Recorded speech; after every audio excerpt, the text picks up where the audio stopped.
Naam, habari za wakati huu, karibu tena tuendelee kubadilishana taarifa mbalimbali.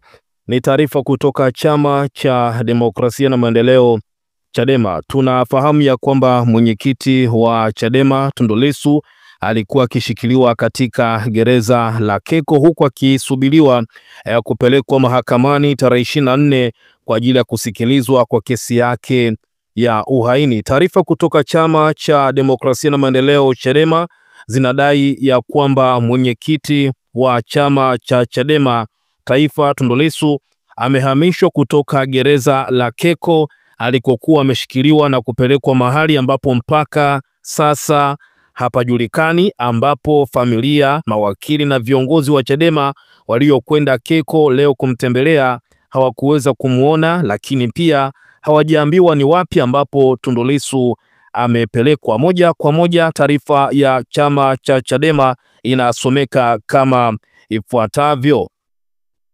Taarifa kwa umma, tunataka kujua alipo Mheshimiwa Tundu Lissu. Leo Ijumaa tarehe 18 ya mwezi wa 4 2025, Naibu Katibu Mkuu Zanzibar Wakili Ali Ibrahim Juma, mawakili, familia na wanachama kwa nyakati tofauti wamefika katika gereza la Keko ambapo mwenyekiti wa Chadema Mheshimiwa Tundu Lissu anashikiliwa. Hata hivyo, juhudi zao za kumuona Mheshimiwa Lissu hazikufanikiwa baada ya kuelezwa kuwa hayupo katika gereza hilo. Cha kusikitisha, hawakupewa maelezo yoyote rasmi juu ya wapi alikopelekwa Tundu Lissu.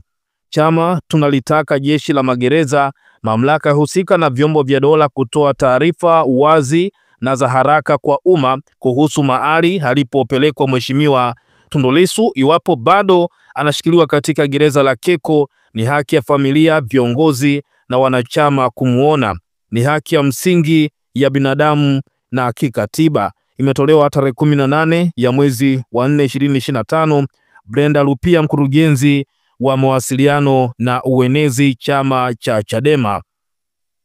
Ukipita kwenye mitandao mbalimbali ya kijamii utakutana na taarifa hii, lakini kwa muda wa masaa mawili yaliyopita Kigogo alichapisha taarifa kwamba mwenyekiti wa Chadema muda huu amechukuliwa kutoka gereza la Keko na haieleweki anapelekwa wapi. Ndipo taarifa zikaanza kusambaa kwenye mitandao mbalimbali ya kijamii, lakini pia ndipo wakati ambapo chama cha Chadema wakaja kutoa taarifa rasmi kwenye peji ya Chadema ambapo taarifa hii imetolewa. Wadau mbalimbali wamekuwa na maoni tofauti juu ya hiki ambacho kimetokea, lakini kubwa wakihoji ya kwamba Tundu Lissu amepelekwa wapi. Huyu wa kwanza anasema kwamba hawa wanajaa kwenye mfumo mazima, sio muda mrefu wamefika 97%.